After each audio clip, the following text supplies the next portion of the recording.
Патниот правец А3 на обиколницата над Битола повторно во прекин откако свлечиште се случи и го блокира патот со околу 300 до 400 метри кубни земјен насип.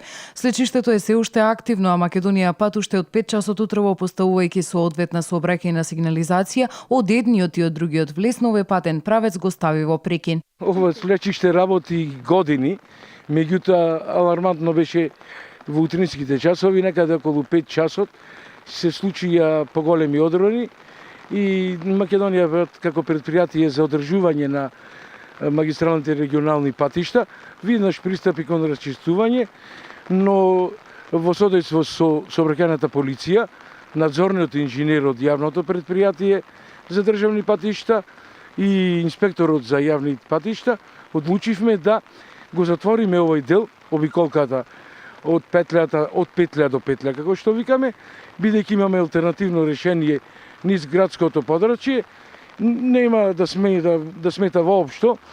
Поставивме сообраќајна сигнализација времена. Сплечиштата на овој дел од патниот правец прилеп Битола Ресен се чести. Минатата година имавме во неколку наврати сплечишта кои го ставаа овој патен правец во прекин. Спасевски информираше дека во ланските сплечишта околу 5000 метри кубни земја нано се расчистени и дека ќе се бара начин како оваа појава да се спречи. Се верува дека активните сплечишта се резултат на изгорената шума во овој дел на градот за време на пожарите кои во минатото ја зафатија Битола. Во моментов ќе се надгледуваат бариерите, а по престанокот на дождот ќе се пристапи кон расчистување и санација на овој терен.